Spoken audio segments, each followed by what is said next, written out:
이 시간에는 우리가 봉독한 야고보서 1장 2절부터 4절 말씀을 본문으로 시험당함을 기뻐하자라는 제목으로 함께 말씀의 은혜 얻기를 바랍니다. 운동선수들은요, 정말 1년 내내 열심히 땀을 빼고 운동을 합니다. 운동선수들은 사실상 거의 휴일이 없다시피 하죠. 그 운동을 하는 이유는 무엇입니까? 바로 대회에 출전하려고 합니다. 근데 생각해보면 운동선수들이 연습하는 거에 비하면 그들이 출전할 수 있는 대회 수는 많지 않습니다. 고작 1년에 몇 번 정도에 불과합니다. 단 몇 번의 예선과 본선을 위해 하루 8시간 이상을 정말 구슬땀을 흘리면서 연습을 하고 노력을 하게 되는 것입니다. 그러나 선수들은요, 1년에 단 몇 번의 대회 혹은 몇 년 만에 한 번 열리는 대회를 위해서 그 짧은 시간을 위해서 평소에 오랜 시간을 땀 흘리며 연습하는 것에 대해서 훈련하는 것에 대해서 전혀 불만이 없습니다.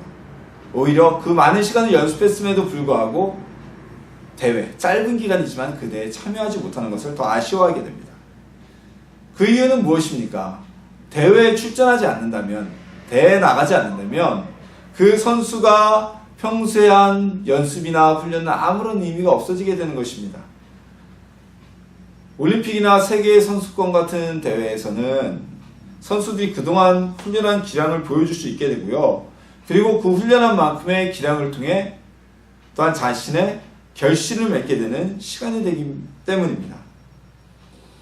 자, 유도 같은 경우는요, 단 3분의 경기 내에 몇 년간의 훈련이 평가되고 결실을 맺을 수도 있고요.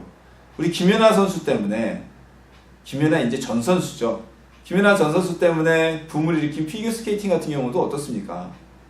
페어 4분, 프리 5분 내외 정도의 그 게임을 통해서, 그 경연을 통해서 몇 년 동안에, 아니면 1년 동안에 그 연습량이 결실을 맺게 되는 거잖아요. 그 짧은 시간에 혹시라도 삐끗하거나 미끄러지거나 자빠지면 그 오랜 시간의 노력이 허사가 되기도 합니다. 그러나 이 대회를 두려워하는 선수는 아무도 없습니다. 혹여 누가 대회를 두려워한다면, 그런 선수가 있다면 그 선수는 애초 운동선수로서의 자격이 없습니다. 그냥 사회인 생활체육을 하면 모를까요? 실제적으로 두 종류의 선수가 있다고 하죠. 연습 경기나 연습할 때는 정말 최고의 실력을 발휘하는 선수가 있다고 합니다. 근데 대회만 나가면, 경기에만 출전하면 뭐가 문제인지 연습한 만큼의 실력 발휘를 못하는 선수가 있다고 그래요. 반면에 훈련하고 연습할 때는 뭐 별 능력이 탁월하지도 않아요. 근데 대회에만 출전하면 아주 그냥 막 날아다니는 선수들이 있다고 합니다. 자기의 능력을 훨씬 더 많이 보여주는 특출난 선수가 있다고 합니다. 소위 우리가 말하는 실전에 강한 스타일이죠. 자, 대회는요, 이것처럼 운동선수가 자신의 그동안에 연습하고 땀 흘린 기량을 공개적으로 검증을 받을 수 있는 시간입니다.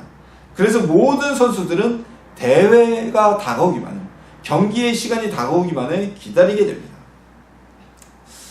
그렇다면 우리 그리스도인들의 신앙은 어디에서 검증받을 수가 있을까요? 운동선수들은 대회에 출전하고 경기에 나감으로 인해서 그들의 실력을 검증받을 수 있는데, 우리 그리스도인들은요, 바로 시험을 통해서입니다. 우리에게 다가오는 시험을 통해서 우리는 우리의 신앙을 검증받게 됩니다.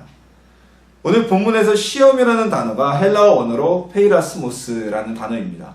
이 단어의 뜻은 어떤 사단이 사람을 유혹한다, 무엇인가가 유혹한다는 뜻도 가지고 있고, 복합적인 의미로 또한 인간의 삶을 살아가면서 감당해야 될 어려움이라는 뜻도 가지고 있습니다. 이겨내야 할 어려움. 근데 오늘 본문에서 말하는 이 시험이라는 뜻을 쓰인 것은 유혹이라기보다는 문맥 전체를 본다면 믿음을 위해 그리스도인들이 이겨내야 하는 시험의 의미가, 고난의 의미가 더 깊습니다. 자, 그럼 우리는 이런 시험을 당했을 때 좌절과 고민을 하는 것이 아니라 기뻐해야만 한다고 우리가 본문에서 나눴죠. 왜 본문은 그렇게 말하고 있을까요? 왜 그런 이유가 있을까요? 또한 시험 당할 때 우리는 어떻게 그 시험을 이겨낼 수가 있을까요? 우리 오늘 말씀을 나누면서 함께 답을 찾는 시간이 되기를 소망합니다. 시험을 가장 싫어하는 집단이 누굴까요? 두말할 것도 없죠. 학생들입니다. 학생들. 어린 학생들이나 저처럼 나이 들어서 늦게 공부하는 학생들이나 다 어떻게 해서든 시험은 피해가고 싶은 관문입니다. 그러나 우리가 시험의 진정한 의미를 알게 되면요, 힘들긴 않지만 기쁜 마음으로 통과하기 위해서 기대하고 준비하고 이행해야만 합니다. 저도 대학원 졸업고사 논문 심사가 곧 예정되어 있습니다. 졸업고사는 다다음 주에 봐야 되고요. 전문 졸업 시험은. 논문 심사는 아마 11월달 초쯤에 받을 것 같아요. 자, 졸업고사라는 것은요, 이 사람이 해당 전공에서 학위를 받을 만한 지식의 수준을 갖추고 있는가, 전공 소양을 갖추었는가를 평가하는 시험입니다. 그런데 이 졸업고사는요, 아무나 볼 수 있는 시험이 아닙니다. 딱 학칙에, 대다수의 학교가 학칙이 못 박아놨어요. 졸업고사는 졸업 연한의 연체에 해당하는 학생만 볼 수 있다라고 못이 박혀져 있습니다. 즉, 졸업시험을 볼 수 있다는 것은요, 졸업할 수 있는 요건을 갖춘 사람이라는 뜻이에요. 이 시험을 통과하면 당신은 졸업할 수 있어. 그런 희망의 메시지를 주고 있죠. 근데 이 졸업고사라는 게 앞서 말씀드렸다시피 학위 수준에, 이를 뭐 석사라거나 박사 수준의 자신의 전공 소양을, 전공의 지식적인 소양을 측정하는 시험이기 때문에 중간 기말고사, 과목별로 보는 이런 중간 기말고사보다 훨씬 더 심화된 내용이 출제되고요. 그리고 그에 맞는 충분한 답을 달아야지 합격할 수 있는 시험입니다. 그게 누구나 다 부담이 될 수밖에 없겠죠. 그러나 이 시험만 합격하면 졸업할 여건이 되고 졸업을 할 수 있기 때문에 모두 다 저 역시도 졸업고사를 볼 수 있는 것에 감사하고 있습니다. 자, 더불어서 논문 심사는 이 졸업고사보다 더 어려운 관문입니다. 왜냐하면 자신의 전공에서 한 연구를 토대로 내 연구의 자료를, 내 연구의 결과물을 논문이라는 결과물로 내놓게 되는 것입니다. 이 논문 작성 과정에서도 끊임없이 논문 지도 교수님의 지도를 받아야 되고요. 그리고 수정을 해야 되고요. 때때로는 논문 전체를 다시 새로 써야 되는 일이 벌어지기도 합니다. 그리고 논문 지도 교수님의 자체 심사를 통과한 이후에는 본심사에 들어가게 되는데, 본심사는 다른 여러 명의 교수님들을 모시고 심사를 받게 됩니다.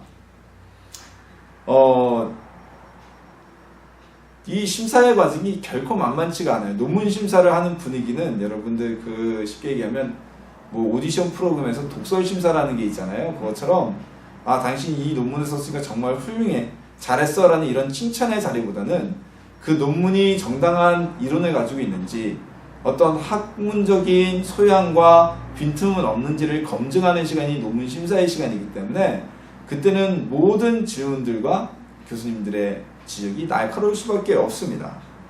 그래서 이 공개적인 논문 심사가 어렵기 때문에, 논문을 그만큼 쓰는 게 어렵기 때문에 일반적으로 코스웍이라고 부르는 학업과정 다 마치고서 논문을 미루는 분들이 계세요. 그런 경우는 우리가 졸업을 했다는 것이 아니라 수료를 했다 또는 캔디데이트 했다라고 말을 합니다.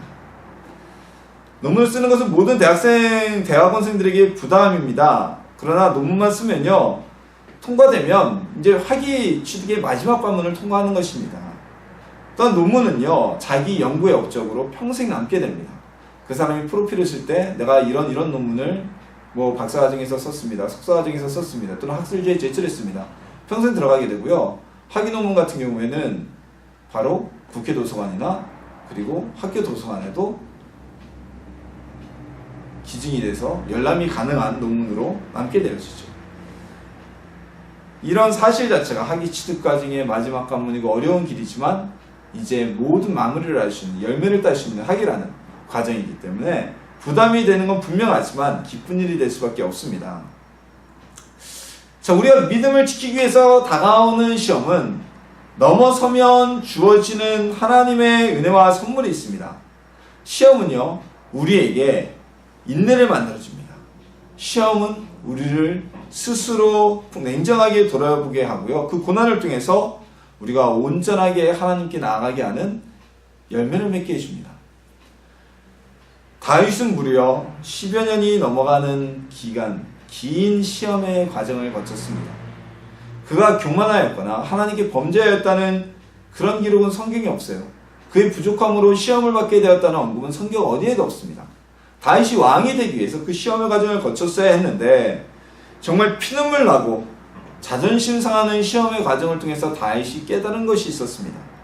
무엇이었냐면요, 잘못이 없었음에도 사울을 피해 도망가야 했고, 살기 위해서 아기스와 블레셋 아기스 앞에서 민치척을 하기도 해야 했고, 자신에게 음식을 제공한 제사장들이 그 이유 하나 때문에 학살을 당했다는 소식을 들었음에도 아무것도 할 수 없는 자신을 돌아보면서 자신은 정말 아무것도 할 수 없는 연약한 존재라는 사실을 깨닫게 되었습니다. 그런 연약한 존재인 자신이 왕이 되고 승승장구하고 통일 이스라엘 왕국의 왕이 될 수 있었던 것은 바로 시험 가운데서 기도를 응답하신 하나님의 배려라는 사실, 은혜라는 사실을 깨닫게 되었던 것입니다. 그래서 성경을 보면요, 다윗은 늘 하나님 앞에서 겸손하고 솔직했습니다. 범죄를 저지릅니다, 다윗도. 그러나 그가 범죄를 저질렀어도 자신의 죄를 깨닫게 되는 그 순간 즉각적으로 하나님께 무릎을 꿇고 회개하게 됩니다.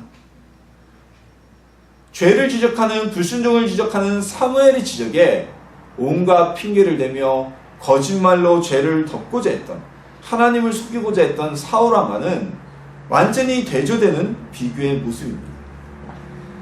많은 성경학자들은요, 다윗이 이런 겸손하고 하나님 앞에 솔직한 모습은 10여 년이 넘는 그 연단의 과정, 시험의 과정을 통해 얻어졌다고 이야기하고 있습니다. 그렇습니다. 시험은요, 우리를 힘들게 합니다. 그러나 그 시험은 우리를 영광을 주는, 영광의 면류관을 얻게 되는 대회와도 같습니다. 대회가 없다면 운동선수의 기량을 어느 곳에서 측정할 수가 있을까요? 그 어느 곳에서도 그 선수의 실력을 측정할 수가 없습니다. 대회에 출전할 수 없다면 평소의 연습과 훈련이 무슨 의미가 있을까요? 시험은요, 우리에게 인내를 길러주는 대회의 장입니다. 우리의 믿음을 길러주는 대회의 장입니다. 그리고 대회에서 승리한 사람은 금메달을 받듯이요, 시험에서 승리한 사람은 하늘의 영광의 면류관이 주어질 것입니다. 시험 당할 때, 어려움 당할 때 낙심하고 좌절하고 슬픔에 빠져 있지 마시고 시험 당함을 기뻐하면서 우리를 강하게 하시며 온전케 하시는 예수님을 통해 영광을 얻는 주님의 자녀가 되기를 예수님의 이름으로 소망합니다. 우리가 앞서 말씀을 나눴다시피 시험은요, 우리에게 인내를 길러준 아주 훌륭한 경기, 실전의 장입니다. 다만 이뿐 아니라 우리가 환난 중에도 즐거워하나니 이는 환난은 인내를, 인내는 연단을, 연단은 소망을 이루는 줄 알미로다. 사도 바울은요, 로마서 5장에서 성도들에게 시험의 유익에 대해 말씀하였습니다. 오늘 우리가 나눈 본문은 야고보서, 즉 야고보가 쓴 편지고요. 로마서는 우리가 잘 알다시피 사도 바울이 쓴 편지입니다. 각각 다른 사람들이 성경을 썼지만 그들 사도 바울이나 야고보나 시험에 대한 시각은 동일했습니다. 시험은 슬퍼할 것이 아니라는 겁니다. 시험은 즐거워할 일이라는 겁니다. 기뻐해야 될 일이라는 겁니다. 이것은 왜 그럴까요? 성령님께서 야고보와 바울을 감동시키셔서 하나님의 뜻대로 성경을 쓰게 만드셨기 때문입니다. 바울에게나 야고보에게나 모든 그리스도인에게나 시험을 기뻐하고 즐거워할 것은 하나님의 뜻이라는 것을 우리는 알 수가 있습니다. 인내는요, 그리스도인들이 갖춰야 할 필수 요소입니다. 왜냐하면요, 인내가 없이는 우리는 신앙을 지킬 수가 없기 때문입니다. 믿음을 지킬 수가 없기 때문입니다. 초대교회 시대, 예수님이 돌아가시고 난 이후, 즉 사도행전 시대 이후부터 거의 300년까지 기독교가 공인화되기 전까지 그 시기를 우리가 초대교회 시대라고 얘기했는데요. 이 초대교회 시대에는요, 정말 외부로부터 교회와 성도에 대한 박해가 엄청났습니다. 예수님을 믿는다는 그 사실, 그 행위 자체가 목숨을 걸어야만 하는 행위였습니다. 하늘나라에 대한 소망과 박해를 이기는 인내가 없다면 누구도 신앙을 지킬 수가 없었습니다. 때문에 오늘 우리 본문과 앞서 제가 공독해드린 로마서 5장 말씀같이 이 모든 본문에서 시험과 환난은 우리의 인내를 키워주며 그리고 하늘의 소망과 천국에 가기 위해서 우리를 온전케 해주는 유익을 준다고 말씀하고 있는 것입니다. 지금 교회가 당하는 시험, 성도들이 당하는 시험은 슬퍼할 것이 아니라 우리가 하늘나라에 더 가까이 가게 하는 인내와 소망을 주는 유익한 것이라고 말씀하고 있습니다. 오늘날 대한민국에서는요, 초대교회 시대와 같은 핍박은 전혀 없습니다. 신앙생활을 하는 데 있어서 외적인 박해가 없다는 것입니다. 예수님을 믿는다고 누가 우리를 구금하거나 때리거나 폭행을 하지 않습니다. 오히려 이제는 개신교가 사회적인 기득권층이 되어버려서 세상의 빛과 소금의 역할을 담당하지 못하고 있다고 맹 비난을 받는 시대를 살아가고 있습니다. 그렇다면 오늘 우리 상황에서 우리는 더 이상 시험을 통해 인내심을 길러야 할 필요는 사라지게 된 것일까요? 우리에게 인내심을 길러주는 시험을 불필요한 것이 된 것일까요? 아닙니다. 우리는 오늘날 외적 물리적인 시험은 없지만, 핍박은 없지만 우리 내적인 새로운 도전이 닥치고 있습니다. 우리 안에서, 내 마음 안에서 새로운 사단의 공격이 일어나고 있다는 것입니다. 주일날 예배 한 번 이상 드려지는 것이 흥미가 없어지고 무의미해지고, 생계와 경쟁을 위해서는 때로는 예배보다 그쪽을 택하는 것이 더 합리적이라고 생각을 합니다. 죄를 범하고서도, 죄를 짓고서도 회개하기보다는 그래, 그럴 수 있어, 그 상황이었다면 누구나 그렇게 할 수 있는 거야 라고 상황 논리로 스스로를 변호하고 자위합니다. 과거와 같은 외적인 물리적인 박해, 다른 사람이 나를 치고 때리고 붙잡는 이런 박해는 많이 사라졌지만, 오늘날 우리는 우리 마음속에서 새로운 박해가 우리를 넘어뜨리려고 도전하고 있다는 것입니다. 끊임없이 다가오고 있습니다.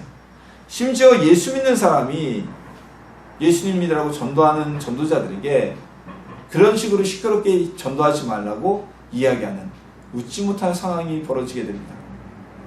교회 개척은 망하는 지름길이라고 얘기를 합니다.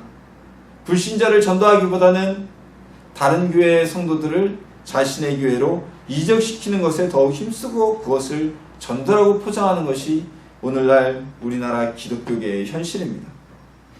성도라는 개개인들도 불신자에게 복음을 전하고 그들을 구원시키기보다는 그들에게 전도하지 않습니다. 왜요? 인간적인 관계를 유지하는 것이 더 맞다고 생각하기 때문입니다. 성도들도 그렇습니다. 자신의 이익에 따라 작은 교회를 가기보다는 기왕이면 브랜드 교회, 큰 교회, 성도 많은 교회, 프로그램 좋은 교회로 가는 것을 기뻐합니다. 봉사와 헌신보다는 내가 무언가만을 얻기만을 바라고 교회를 간다는 것이죠. 자, 이 모든 일은요, 인내가 없기 때문에 벌어지는 일입니다. 시험과 환난을 이겨내기보다는 나에게 닥친 당장의 어려움과 사람들의 비난과 조롱과 불편함을 감수하기보다는 빠르고 쉬운 길로 가고자 하는 모습이 현상화되고 있는 것입니다. 그렇다 보니 어렵고 힘든 시험을 통과하여 하늘의 상급을 쌓기보다는 쉽게 대충 신앙생활을 하려고 하죠. 사람들에게 핍박받는 것이 싫어서 전도도 하지 않게 되고요. 시험은요, 우리가 세상과의 어려움에서 싸울 수 있는 이길 힘을, 인내력을 길러줍니다. 군대에서도요, 강한 군대라 특히 특수부대 같은 경우는 매우 강인한 훈련을 받습니다.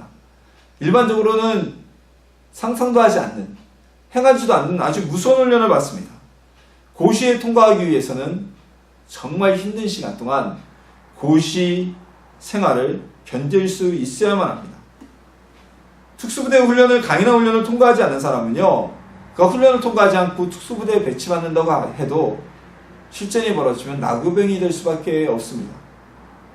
공부하지 않은 사람은, 고된 고시의 생활을 거치지 않은 사람은 아무리 시험을 봐도 그는 붙을 수가 없고요, 떨어질 수밖에 없고요, 불합격할 수밖에 없고요, 혹여라도 특채로 그를 채용한다고 해도 업무 능력에서 한계가 있을 수밖에 없습니다.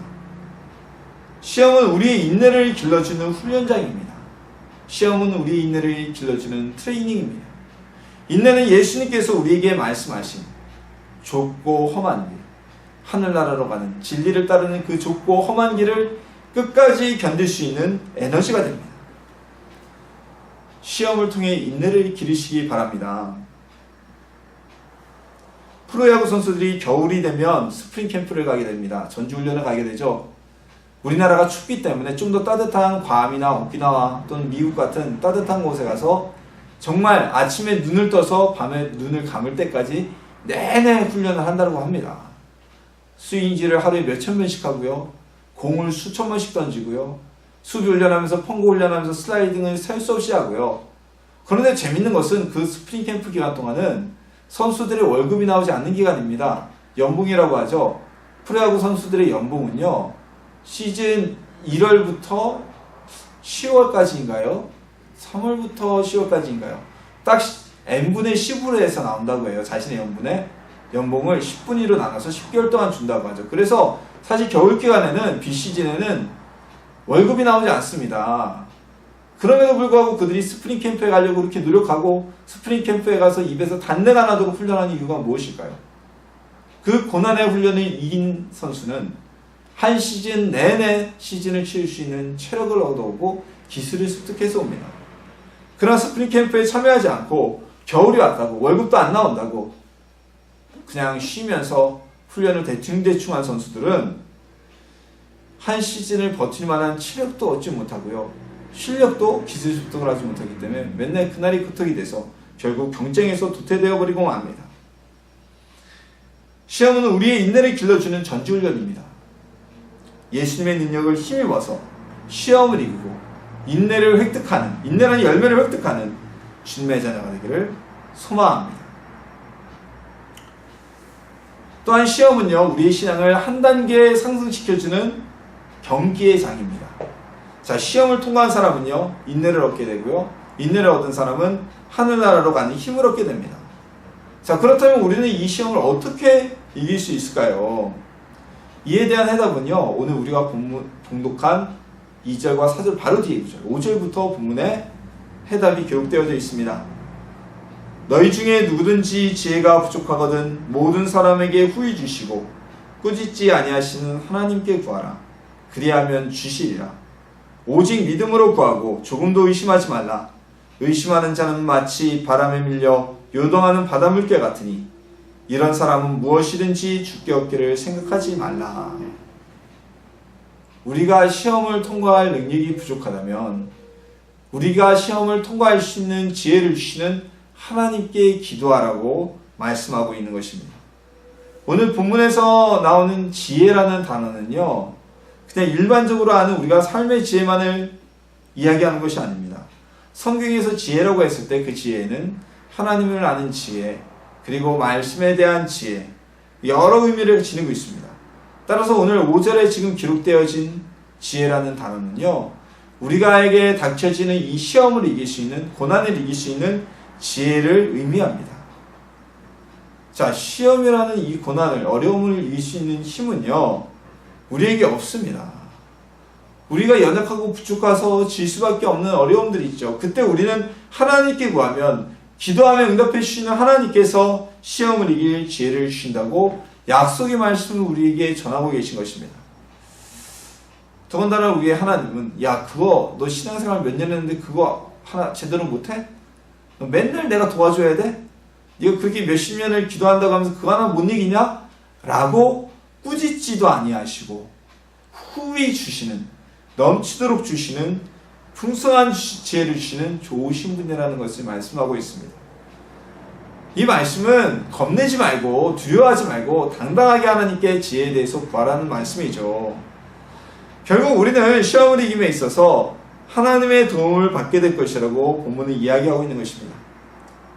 시험이 닥쳐올 때, 어려움과 고난이 닥쳐올 때 우리를 아무도 돕지도 않고 아무도 우리에게 손을 내밀지 않는 것과 같지만 우리 곁에는 하나님께서 주시는 지혜라는 노하우, 그리고 시험을 이길 수 있는 노하우를 지속적으로 공급하고 계신다는 건 말씀입니다. 이런 은혜가 주어지는데 하나님 우리에게 시험을 이길 수 있는 해답을 계속 보여주시는데 시험에서 이기지 못할 이유가 없겠죠. 오히려 이기지 못하는 게 더 이상하겠죠. 그런데 이런 시험에 이럼에도 불구하고 낙오하고 힘들어하는 이들이 많습니다. 그 이유가 무엇일까요? 이어지는 구절에서 다음과 같이 말씀하죠. 의심하는 자는 마치 바람에 밀려 요동하는 바닷물결 같으니 이런 사람은 무엇이든지 죽게 얻기를 생각하지 마라. 즉 믿음이 없기 때문이라고 오늘 본문은 말씀하고 있습니다. 결론 내고 있습니다. 믿음이 있다면 우리에게 지혜를 주시는 하나님께 기도를 하면 응답해 주시는 하나님께 기도를 했겠죠. 하지만 믿음이 없기 때문에 하나님을 찾지 않는 겁니다. 하나님이 이 문제를 해결해 주실 수 있는 지혜를 주지도 않으시고 응답을 주실 것이라는 그 사실을 믿지 못하기 때문에 기도하지 않고 하나님을 찾지도 않고 하나님께 구하였어도 하나님이 주신 지혜대로 시험에 대항하여 맞서지 않기 때문에 이겨낼 수 없는 것입니다. 믿음은요, 우리 신앙생활의 가장 기초입니다. 기초. 일반적으로 말씀이 우리의 기초다라고 이야기하죠. 하지만 그것은 이미 믿는 자들의 이야기하고요. 믿음이 없으면 말씀도 못 믿죠. 믿음이 없이는 하나님을 기쁘시게 할 수도 없고 믿음을 따라하지 아니하는 것은 다 죄라고 로마서에서도 말씀하고 있잖아요. 사람의 방법과 지식으로 이길 수 있는 어려움은 이건 시험이 아니에요. 그건 누구나 다 이겨낼 수 있는 어떤 과정이죠. 하지만 아주 일상적인 이런 기초적인 시험이 아니라 우리가 신앙생활 하는데 오는 고난과 어려움은요, 우리의 힘으로 이겨낼 수 없는 어려움이 더 많습니다. 왜냐하면 그 시험은 사단이 우리를 넘어뜨리기 위해서 우리의 믿음을 빼앗아가기 위해서 가져오는 것인데 사단은 우리 인간보다는 훨씬 더 능력 있는 존재입니다. 영체잖아요, 영체. 우리 인간은 사단의 지혜와 사단의 능력을 이길 수가 없습니다. 그래서 우리는 믿음이 있어야 됩니다. 믿음의 시험은요, 믿음으로 이겨내야만 합니다. 신앙생활의 시험은요, 믿음으로만 승리할 수가 있습니다. 믿음의 시험을 그냥 일반적인 일상적인 어려움처럼 이성으로 이기려고 하다가 많은 이들이 타락하게 되고 낙오하게 되고 넘어지게 되는 것입니다. 우리는 하나님께서 주시는 지혜를 바라보고 기도할 수 있어야만 합니다. 그리고 우리는 힘으로 이겨낼 수 없는 시험이 올 때 그때 하나님께서 우리에게 주시는 지혜로 말미암아 믿음으로 말미암아 승리할 수 있다는 사실을 잊지 말아야만 합니다.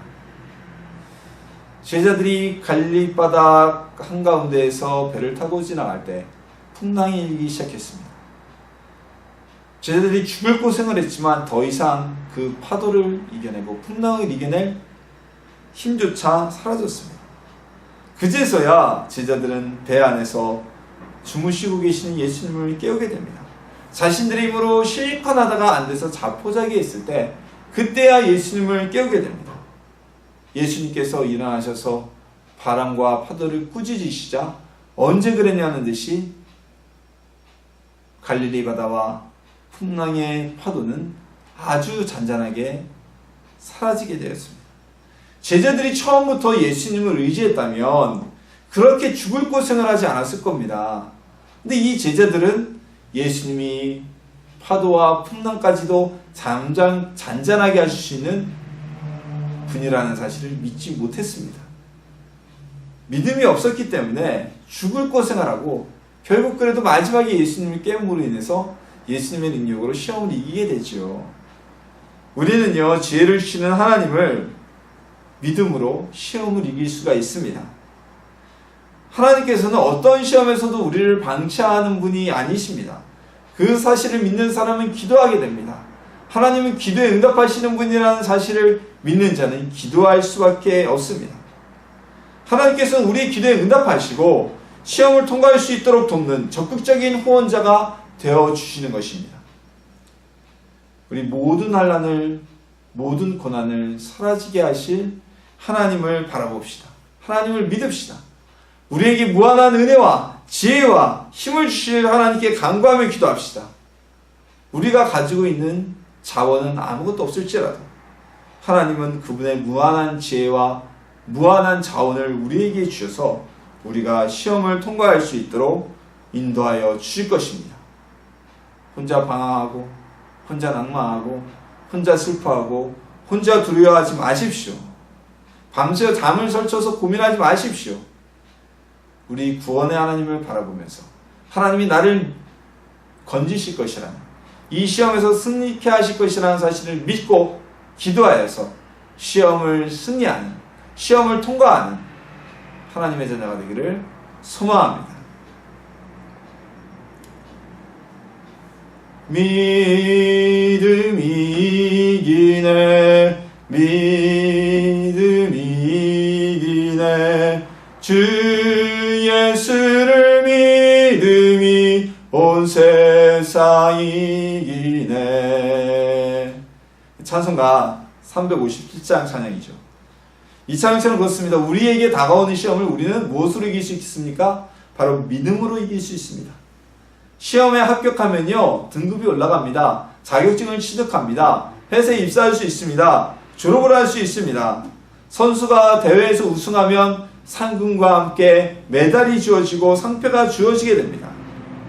믿음으로 시험을 이기는 자에게도 하늘나라의 영광의 물류관이, 하늘나라의 상급이 그에게 주어지게 될 것입니다. 시험이라는 어려움을 통해서 우리는 스스로를 돌아보고 통찰하게 됩니다. 시험의 과정은 우리를 하나님 앞에 솔직하고 겸손한 자세로 인도하여 냅니다. 만들어가게 됩니다. 시험의 과정을 통해 또한 우리는 인내를 기르게 됩니다. 인내를 배우고 이 인내는 우리가 천국으로 가는 좁고 험한 길을 견딜 수 있는 자원이 됩니다. 시험을 당하거든 시험을 이길 수 있는 지혜를 주시는 하나님께 기도합시다. 그 하나님은 꾸짖지 아니하시고 우리가 시험을 이길 수 있는 풍성한 지혜를 우리에게 부어주시는 분이십니다. 응답의 하나님, 시험이 우리를 더욱 성장하게 하는 기회라는 사실을 기억하고, 시험 그야말로 우리에게 전화위복의 기회라는 사실을 기억하고, 시험이 닥쳐올 때 기뻐하고 감사하는 성도가 되기를 소망합니다. 우리에게 오는 시험은 우리를 망하게 하는 것이 아니라 성장과 상급을 받게 하는 기회가 될 것입니다. 시험 앞에서 즐거워하고 그리고 기뻐하는 믿음의 성도가 되기를 예수님의 이름으로 축원합니다.